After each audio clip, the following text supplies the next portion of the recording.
इस प्रकार जब ब्रह्म ऋषि भृगु जी वहाँ अपने आश्रम पर निवास करते थे, एक समय एक विद्याधर अपनी पत्नी के साथ पर्वतों से नीचे उतरा। वे दोनों मुनि के पास आए और उन्हें प्रणाम करके अत्यंत दुखी हो एक ओर खड़े हो गए। उन्हें इस अवस्था में देख ब्रह्मर्षि मधुर वाणी से पूछा, विद्याधर, प्रसन्नता के साथ बताओ, तुम दोनों इतने दुखी क्यों हो? विद्याधर ने कहा, द्विजश्रेष्ठ, मेरे दुख का कारण सुनिए। मैं पुण्य का फल पाकर देवलोक में गया। वहाँ देवताओं का शरीर, दिव्य नारी का सुख और दिव्य भोगों का अनुभव प्राप्त करके भी मेरा मुँह बाघ का सा हो गया। न जाने यह किस दुष्कर्म का फल उपस्थित हुआ है। यही सोच सोच कर मेरे मन में कभी शांति नहीं मिलती। ब्रह्मन, एक और भी कारण है जिससे मेरा मन व्याकुल हो रहा है। यह मेरी कल्याणमयी पत्नी बड़ी मधुर भाषिणी तथा सुंदरी है। स्वर्गलोक में शील, उदारता, गुण समूह, रूप और यौवन की संपत्ति द्वारा इसकी सम्मानता करने वाली एक भी स्त्री नहीं है। कहाँ तो यह देवमुखी सुंदरी रमणी और कहाँ मेरे जैसा व्याघ्रमुख पुरुष। ब्रह्मन, मैं इस बात की चिंता करके मन ही मन सदा जलता रहता हूँ। भृगु जी ने कहा, विद्याधर श्रेष्ठ, पूर्व जन्म में तुम्हारे द्वारा जो अनुचित कर्म हुआ है वह सुनो।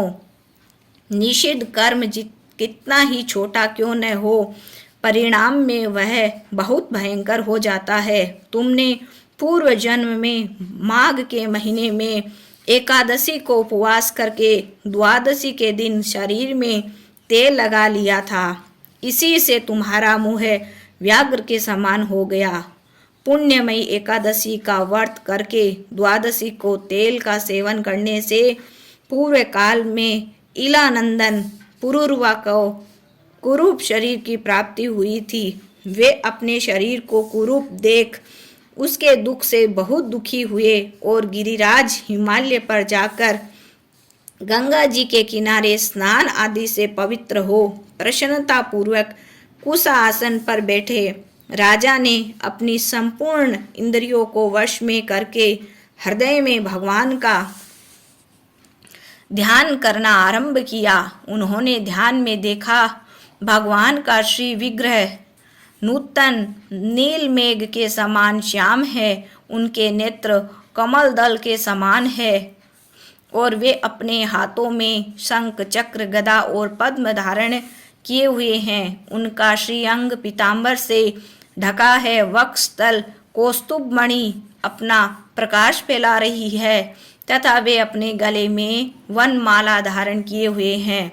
इसी प्रकार श्री हरि का चिंतन करते हुए राजा ने प्राणवायु के मार्ग को भीतर ही रोक लिया और नास्तिक के अग्रभाग और नासिका के अग्रभाग पर दृष्टि जमाए कुंडलिनी के मुख को ऊपर उठाकर स्वयं सुषुम्ना नाड़ी में स्थित हो गई।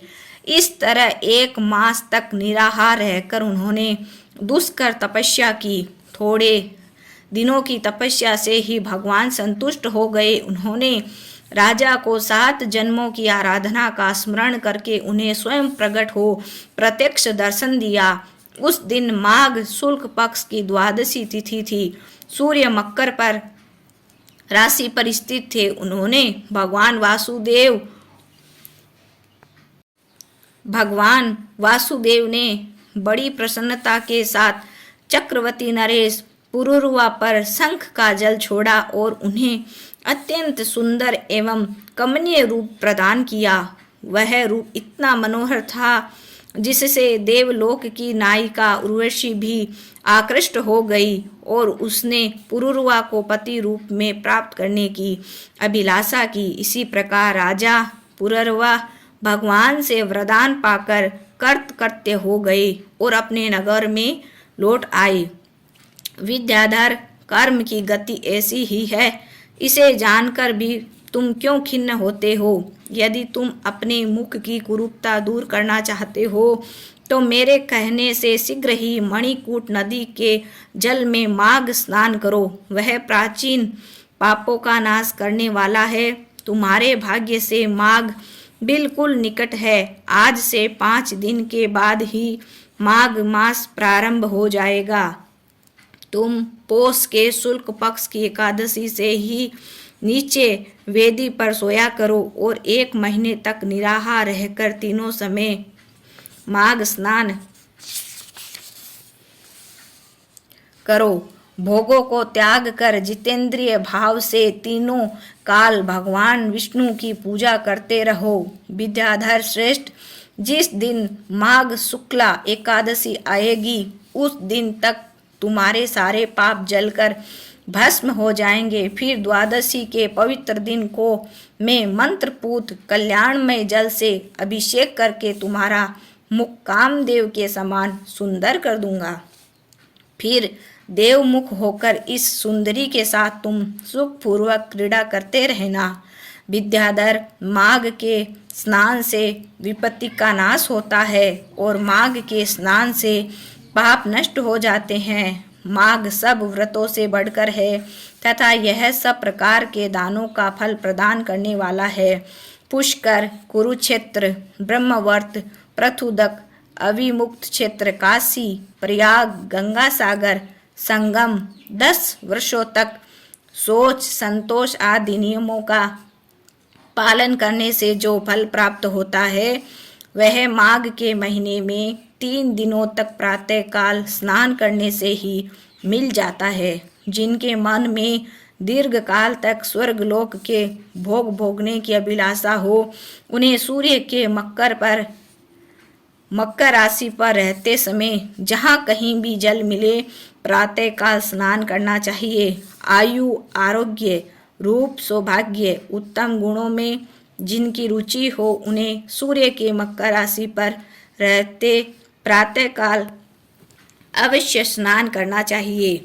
जो नरक से डरते हैं और जो दरिद्रता के महासागर से जिन्हें त्रास हो रहा है उन्हें सर्वथा प्रयत्न पूर्वक माघ मास में प्रातःकाल स्नान करना चाहिए। देवश्रेष्ठ, दरिद्रता, पाप और दुर्भाग्य रूपी कीचड़ को धोने के लिए माघ स्नान के सिवा दूसरा कोई उपाय नहीं है। अन्य कर्मों को यदि अश्रद्धा पूर्वक किया जाए तो वे बहुत थोड़ा फल देते हैं, किंतु माघ स्नान यदि श्रद्धा के बिना भी विधि पूर्वक किया जाए तो वह पूरा पूरा फल देता है।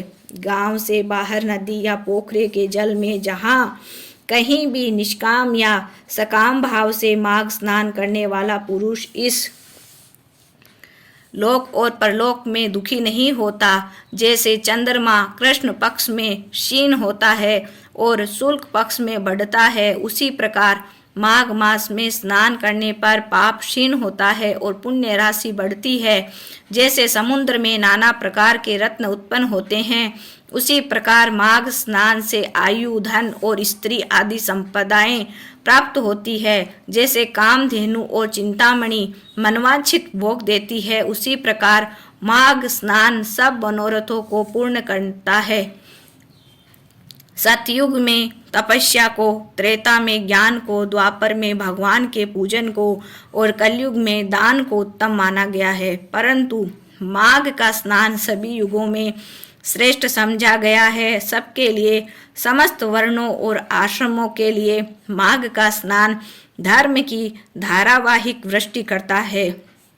भृगु जी की यह वचन सुनकर वह विद्याधर उसी आश्रम पर ठहर गया और माघ मास में भृगु जी के साथ ही उसने विधि पूर्वक पर्वतीय नदी के कुंड में पत्नी सहित स्नान किया।